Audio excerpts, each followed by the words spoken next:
Hi, I'm Barbara Battisti, and I'm coming to you live from St. Pete Beach, Florida. And I am so excited today to have my life wife, my amazing partner, Temple Hayes, Dr. Reverend Temple Hayes, who has been in the ministerial and speaker for over 30 years. Actually, this year's 30 years, and just an amazing author, inspiration, leader, connector, um, difference maker, just an Okay, amazing. we get it. That's enough. We But, get it. I'm glad and you like me. he also wrote the book, When Did You Die? 8 Steps to Stop Dying Every Day and Start Waking Up. It's one thing. So I wanted to invite her on and thank you so much for being on today with us and share there's a couple of things we can go different avenues. We can talk about what you wrote about this past week, which was amazing, with Facebook and everything going on in the country. We can talk about when did you die and how this came to be. So I'm just going to let you start, and then I'll ask you questions later. Okay. So what I would like to say is I'd like to say hello from my heart. So that is the space and the premise in which all of us come from is our heart space, not our head. The other thing is that I would like to know from you because some of you, I know you because I hear about you often in my home and in my life. So I'm more interested instead of just talking at you to know. If so, I'm going to ask you a couple of questions. If you would like me to talk about our culture and, in my own humble opinion, where we are right now and what we can do, raise your hand. If you would like for me to talk about energy and what I represent all my life is the energetic body, um, forever young, those kind of things, and raise your hand on that. So. Um, all right. So we'll just allow in alignment the truth of what we need to hear today. I think one of the wonderful things, and when do I stop? You got 25 another after? like 15 minutes, and then I'd like to open it up for a little Q&A. Okay. Okay. So one of the things that I have always admired about Nikan, and what I've always said about Nikan is likened to like a spiritual community. And in ancient times, we would call a gathering, we would call it a tribe, right? I mean, before we became so sophisticated in our cultures, we had tribes. And so we checked in with each other, we came together. And what we found is we were more than we were alone, forever ago in cave time, of course, or indigenous people or Aborigines. I mean, they were in survival. But where we are now as a culture is that Nikan's really powerful because you kind of go through your life, you kind of go through days, you go through clients and customers, and you can slide, you can kind of forget like, oh, I'm a powerful being and I am immersed in life. And so you come together and you kind of rejuvenate and you energize each other. One of the what would we say downsides of our culture, specifically in the USA, is that often we're programmed that we're not enough. Often we're programmed that we have to have pharmaceuticals. We have to have a certain level of degree. We have a certain level of things. We're often anesthetized, if you will. We lose the essence of being intuitive and checking in with what is natural, with what we really need, with what is really there for us, because we tend to be a culture ultimately that, quite frankly, rather than doing the research, we'd settle for being told what to do. Do you agree with me? If you do, nod your head. If you don't, I'll talk about something else. Okay. So collectively as a culture, we're people that we often have lowered our standards at large, and we'd just as soon be herded. Just point me in a direction. I need to take the cold shot. I need to take the flu shot. I need to take the shingles because I don't ever want that. We don't have that. Then here comes Nikan, or here comes my spiritual community that says, I'm not going to teach you what to think, but I'm going to teach you how to think for yourself. And for many people, they're already 50, 60, 70 years old. And it's like they're hearing this freedom thought for the first time because they've gone along with what their parents told them or education told them or the breaking news that's breaking them told them.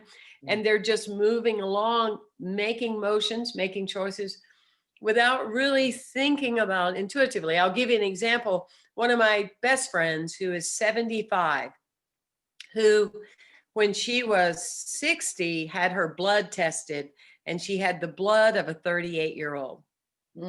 She, Wow. for her whole life, has dedicated her life to the Nican products since they existed. She was in Nican before Barbara was in Nican. She has dedicated her life to eating right. She's dedicated her life to exercise. I mean, she's disgusting. I mean, she really aggravates me, because she's just so committed and it really never wavers. But here comes COVID, right? And all of a sudden, her husband and her son are saying, you've got to go get the COVID vaccination. You have got to do that. And so she's telling me that they're just almost insistent that she get it. And I go, have you listened to them? The point is not whether you get it or whether you don't get it. My Right. deepest concern is that you're the most healthy person I've ever met. And now all of a sudden you're listening to someone tell you what to do, and they're very unhealthy people. You know what I mean? So you definitely, it's about, coming from your own level of intuition and your own it's not what we're doing, it's the reasons behind what we're doing that ultimately give us the results that we are seeking. Mhm. And so in my book, When Did You Die? 8 Steps to Stop Dying Without Waking Up, one of the chapters is all dedicated to health related things, energy, how to be vibrant, how to know the deep distinction between aging and getting old. Um, it doesn't matter what products you take in your life if you have bought into a system and a culture that tells people that after 40 you're getting old. With commercials, you're getting old. Here's the way to the ER, here's the way to the doctors. You need these drugs because you're getting old. I liken to the 87-year-old woman that goes to the doctor because her right knee is hurting. And the doctor says, all I can tell you is your knee hurts because you're old. And she says, that is a bunch of hogwash. My other knee is the same age and it's never bothered me at all.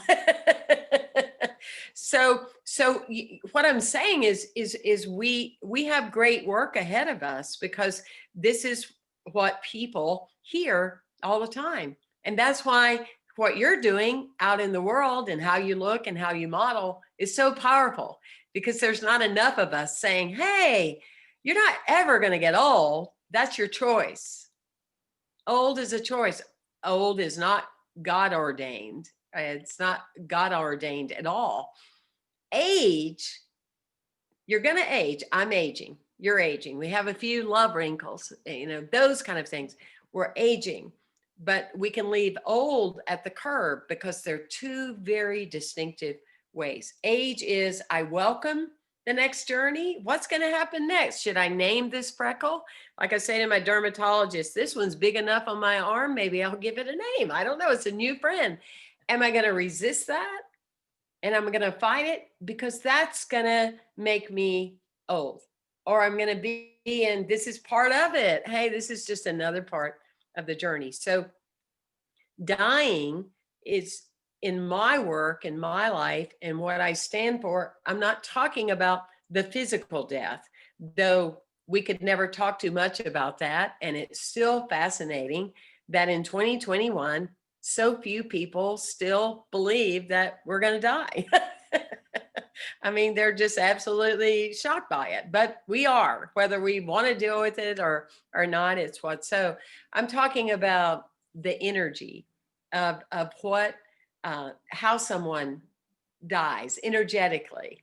And so it's basically, it's like if we live our lives like the seasons, Mm, The natural seasons, yeah.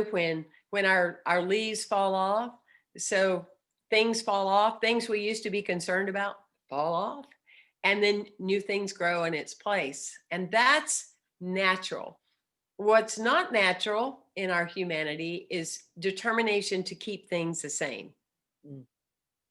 You look at COVID and how many people have told you, I can't wait to get things back to normal? How many people have heard that?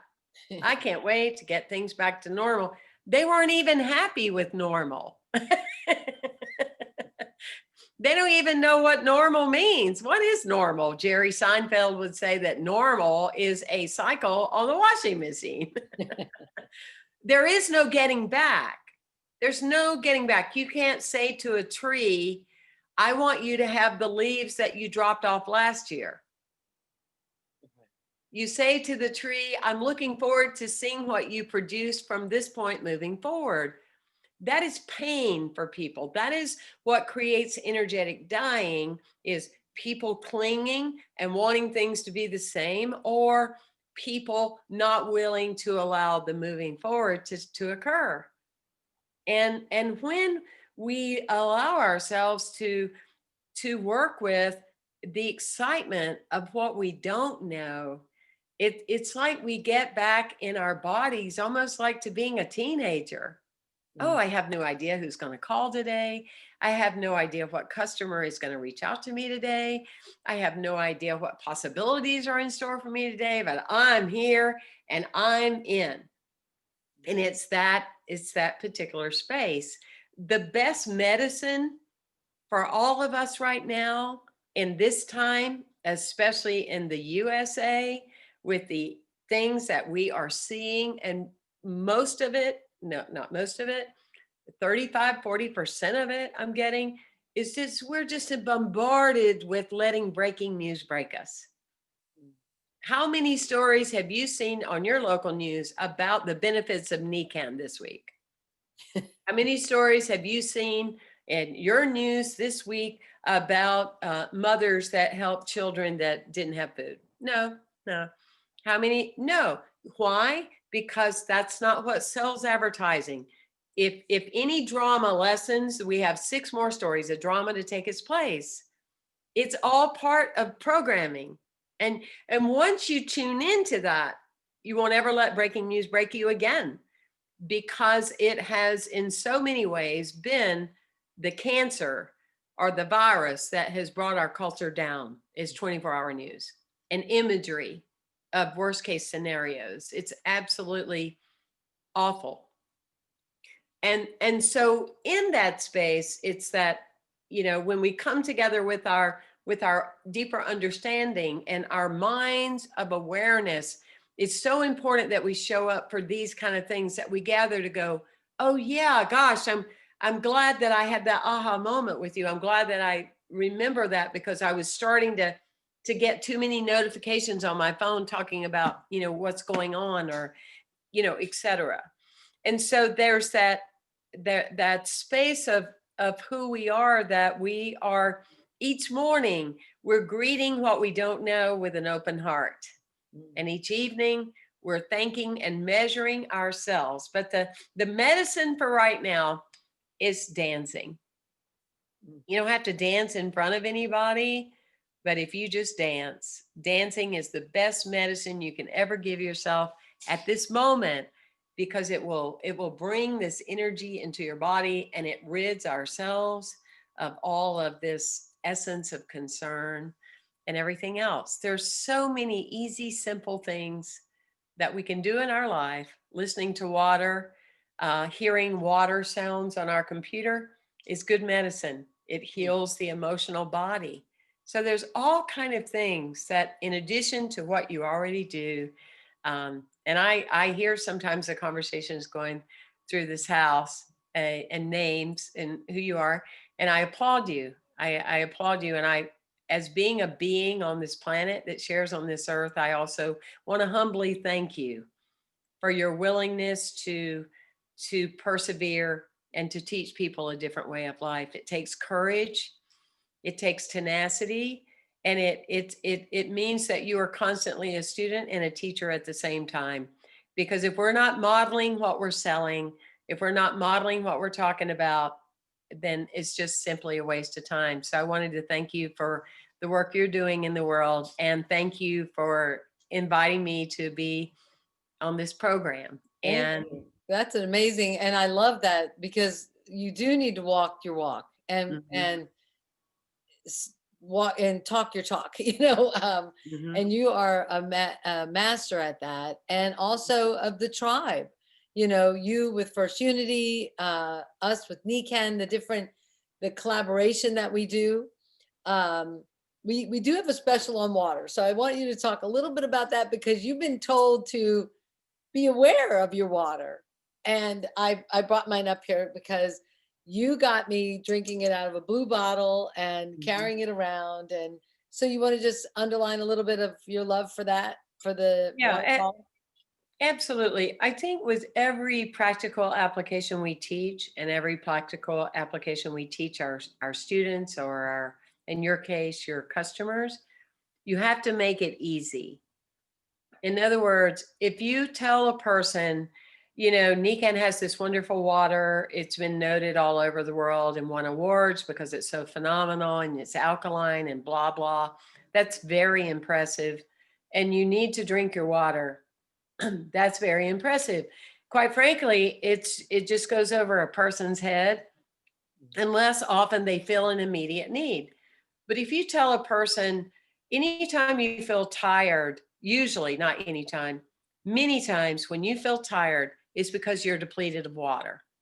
And here's what you do: you get a 32-ounce bottle, preferably glass, preferably a proven container, 32 fluid ounces, or as close as you can get to that. And that is your bottle. And you know that every day you have to fill it twice and empty it twice. Bam. You've made it easy for me now. You've made it easy. And I'm actually going to do something about it. Well, and Because measure. Right. all the other great speeches that we give to people, we have plastic islands. Our animals are being deformed because they're eating the plastic of all the plastic products, which is destroying our planet. That hurts somebody just for a moment, but we have to, in our conversations, we have to be willing to give people a simple tool. Here's what you can do. So I've been carrying a water bottle around since about 1997. Excuse me, not the same bottle. I've broken a few. I've lost a few. I don't remember who took them, and I don't drink alcohol, so it's something I'm sure I did. But that being said, the blue bottles can be ordered online. The reason I use blue is because my shaman teacher used to tell me that when you have red energy, so anytime in the body that something exists, arthritis, Inflammation. depression, those kind of things, there's a component of you have red. We're talking energetic body now. You have red energy in your body, so you stay away from eating a lot of red, right? Red meat, red wine, yada yada.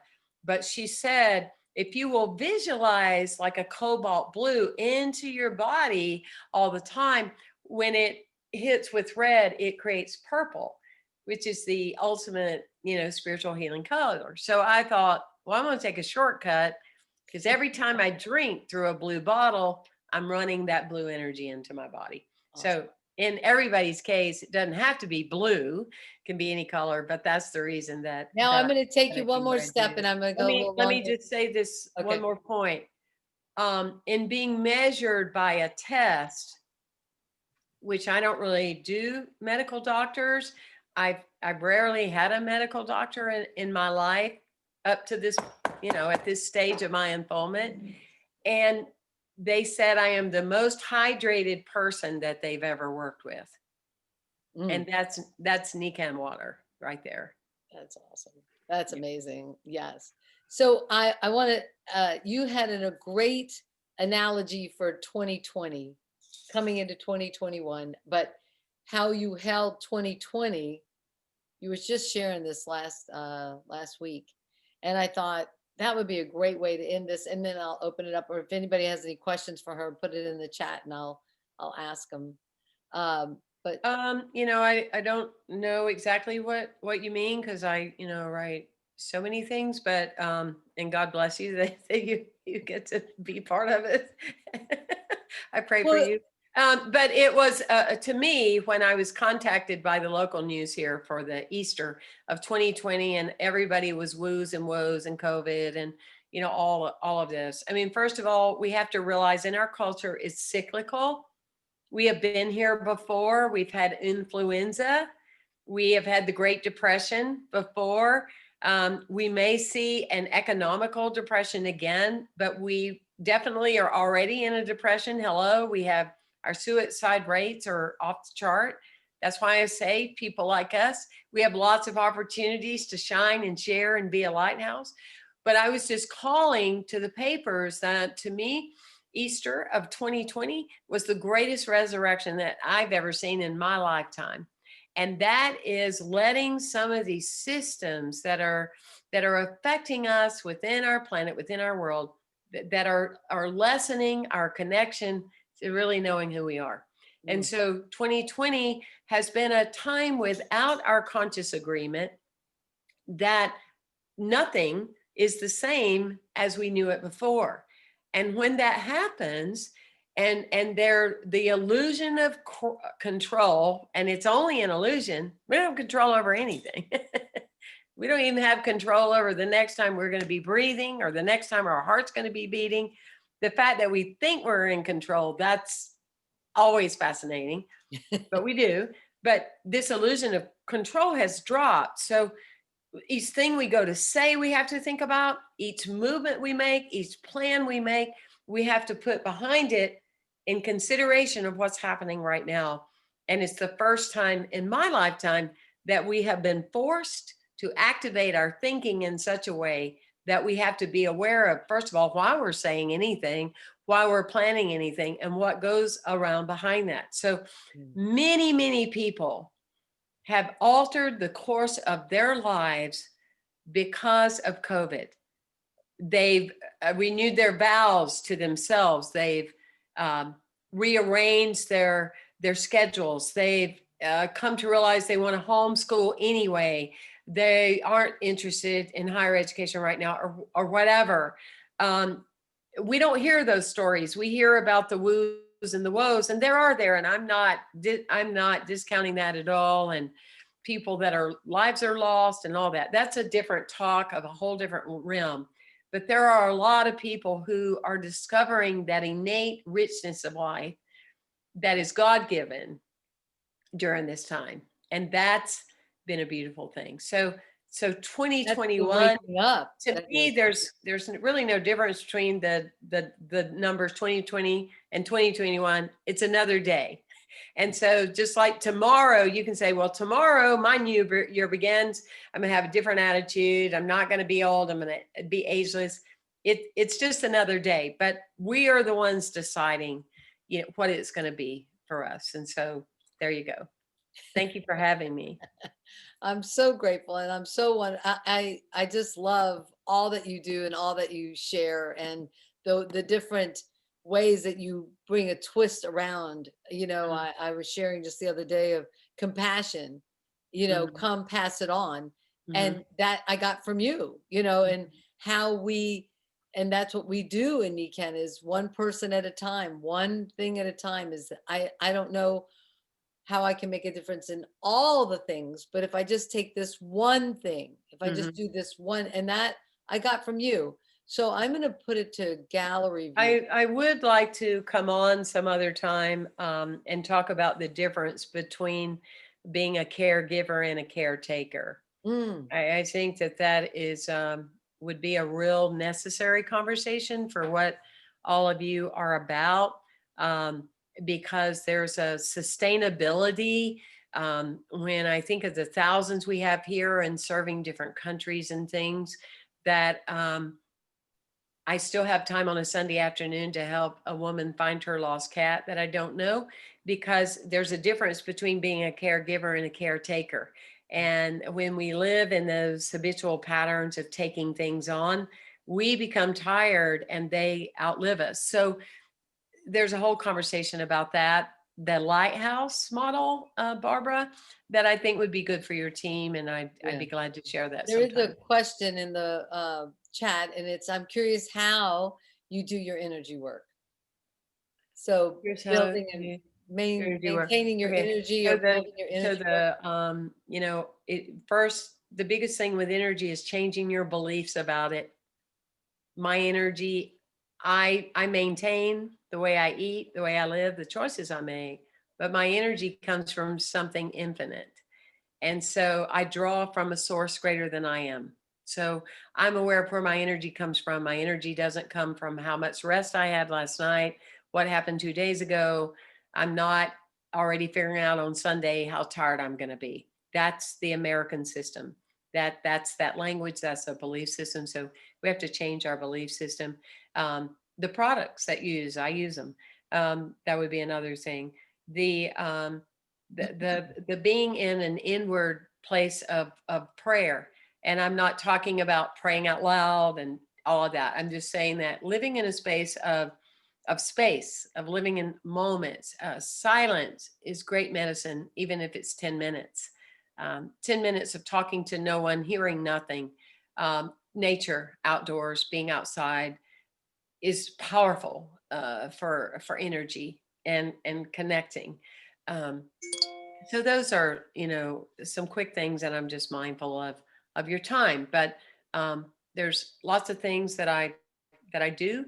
But again, at first it sounds like lots of things, but when you incorporate it, it's just the space. But for me, it's about personally having a mission statement. And years ago, I saw myself interviewed by Oprah, and she said, because she's a strong archetype in my life, and she said, I haven't ever met anybody that has as much energy as you do. Tell me what you do. And I went, that's my anchor. I want to be known for that. Not in a competitive kind of way, but that's my anchor. When people see me, I want them to go, where do you get all that energy? And so holding that masterminding awareness, I want people when they meet me go, I can't believe you're the age you are. Oh my gosh. Wow. I live by that. That's my premise. That's my roadmap. That's my blueprint. That is the bigger picture. And then I pay attention to the things that come into my life that support that idea. So you want a personal mission statement that's just about you as an energetic person, as a life force, as a lighthouse that may not be here to solve all the problems of the world, but by far you don't need to be one of the problems of the world. And you hold that in your patterning. So that's it. So great. Just the tip of the iceberg, the information that we've gotten from you today. So thank you so much. I'm so privileged to have you on TippleHayes.org. Do they go to for your website? I know, I should know. I should know. It's quite all right. TempleHayes.com or first, FIRST. Just, you want me to type it in here? But also say it, firstunity.org. Honey, no, there's Spiritual no camp. or. It's TempleHayes.com and it's firstunity.org. And yeah, Okay. and she's also on Facebook. So those are two windows, and basically what I've talked to you about today is what I talk about all the time, spirituality rather than religiosity. So Thank you so much for being on today. Awesome, wonderful, and thank you.